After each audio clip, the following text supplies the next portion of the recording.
बहुत महत्वपूर्ण है। और जो भी हमने अपने लक्ष्य तय करे हैं, जो भी हमने ऑब्जेक्टिव तय करे हैं, हालांकि चुनौतियाँ सब जगह होती हैं, खेल में भी कई सारी चुनौतियाँ हैं, लेकिन खेल में भी हमने काफ़ी बाधाएं पार करी है।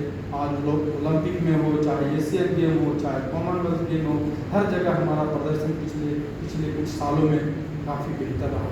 आज के जो हमारे कई एथलीट हैं उनको बेसिक सुविधाएं प्रदान की जा रही है।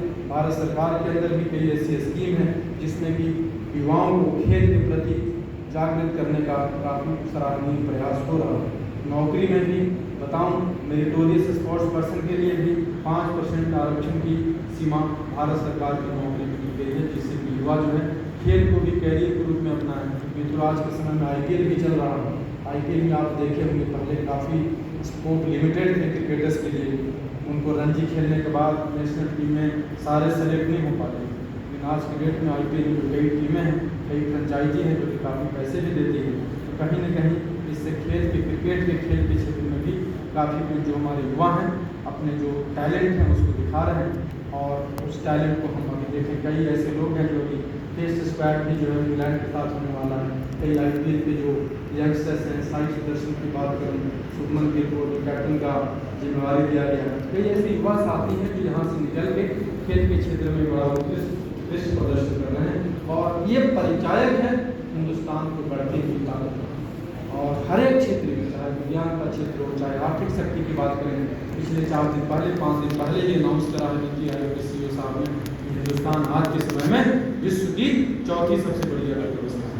और आने वाले समय में हम जर्मनी को भी पीछे करने के उसमें, अमेरिका, चाइना, जर्मनी के बाद भारत आज के समय में विश्व की चौथी सबसे बड़ी अर्थव्यवस्था है। हमारे जो सकल घरेलू उत्पाद है, GDP काफ़ी तेज गति से आगे बढ़ रही है। विश्व में सबसे ज़्यादा तेज गति से किसी की GDP बढ़ रही है तो हिंदुस्तान की।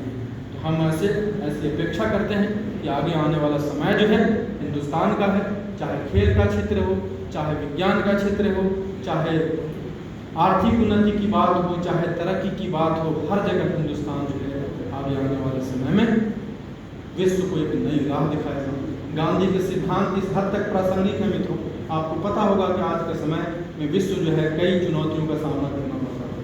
कई जगहों पर युद्ध का माहौल है, यूक्रेन रसिया के बीच में कई सालों से युद्ध चल रहा है। निकट भविष्य में कहीं हमें शांति की राह दिखाई नहीं पड़ती। अभी आपने देखा होगा इजराइल हमास के बीच में युद्ध चल रहा है। हिंदुस्तान और पाकिस्तान के बीच में अभी का 8, 9, 10 मई के बीच का तनाव हमने देखा है। युद्ध जहाँ कहीं भी होगा वो मानवता का संहारक होगा, लेकिन कहते हैं ना कि जो शांति का रास्ता है वो कहीं न कहीं सामर्थ्य से होके जाता है, शक्ति से होके जाता है। बुद्ध गांधी की धरती से ये मैं कहना चाहूँगा कि शांति जो है, कहते हैं कि तभी तक है जब तक कि हम सामर्थ्यशाली न हों।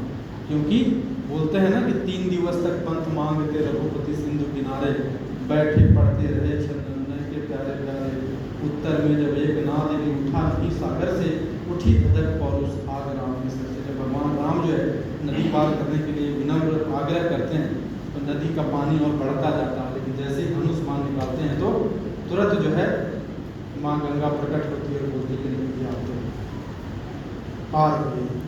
तो उसी तरीके से कहें कि हिंदुस्तान का सामर्थ्यशाली होना बहुत आवश्यक है। और हर क्षेत्र में हमारी जो सेनाएं हैं बहुत सशक्त हो रही हैं। हमारे आत्मनिर्भरता का जो है हमारे जो हिंदुस्तान के अंदर जो इंडिजिनस जो हमारे वेपन्स हैं काफ़ी इफेक्टिव साबित हुए हैं। आपने देखा होगा बराक मिसाइल से भी जो हमने जितने भी आतंकवादी ठिकाने थे जो ध्वस्त करे गए, बड़े सटीक रहे, बड़े अचूक निशाने रहे, यानी बिना किसी के नुकसान पहुंचाए हुए। तो हिंदुस्तान वो धरती है जहाँ पे हम जो है वसुधैव कुटुंबकम की बात करते हैं। अयम निजो परो वेदी गन्ना लघु चेतसाम उदार चरिता नाम की वसुधैव कुटुंबकम, यानी कि हमारे लिए तो पूरा धरती परिवार है। उस तरीके की सोच रखने वाले लोग, हमारी जो सांस्कृतिक विरासत है पूरे विश्व के लिए एक बड़ा सबक देती है, बड़ी सीख देती है।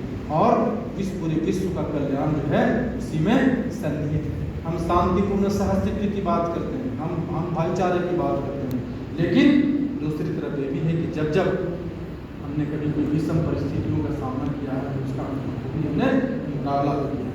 तो आइए हम ऐसे मौके पर मैं यही आपके सामने रखना चाहूँगा।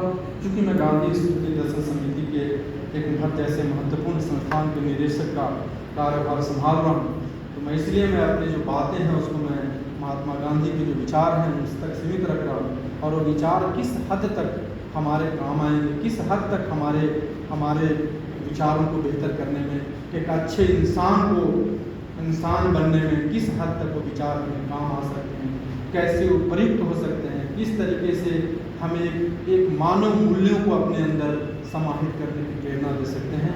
इसलिए मैंने ये बातें आप सबके सामने रखी। मुझे लगता है कि आप जिस भी क्षेत्र से हैं, आप जिस भी ऑब्जेक्टिव को लेकर अपने जीवन में आगे बढ़ रहे हैं, तो गांधी के सिद्धांत जो हैं जरूर आपके लिए प्रासंगिक होंगे। आप जीवन में मेहनत करें। जिन ने विश्व के अंदर, हिंदुस्तान के अंदर महात्मा गांधी जी के उसूलों को अपने अंदर आत्मसात किया, पूरे विश्व में उन्होंने महामानव को पालन किया। चाहे दक्षिण अफ्रीका के नेल्सन मंडेला हो, 1963 से लेकर 1990 तक मंडेला जी दक्षिण अफ्रीका के 6/7 कोठरी में बंद रहे। 27 वर्षों तक उनको मेंटल और फिजिकल टॉर्चर करा जाता है, लेकिन गांधी के सिद्धांत सत्याग्रह को उन्होंने जिस तरीके से अपने जीवन में अपनाया, आप यकीन नहीं करेंगे कि 27 वर्षों तक कोई व्यक्ति यदि छोटी सी कोठरी में 6/7 की कोठरी में बंद रहेगा, तो आप समझ सकते हैं वो व्यक्ति कितना सहनशील होगा, कर्तव्यों के प्रति किस तरीके से समर्पित होगा। तो गांधी के जो विचार थे, 1990 में जेल से छूटते हुए मंडेला 1994 में वहाँ के राष्ट्रपति और सबसे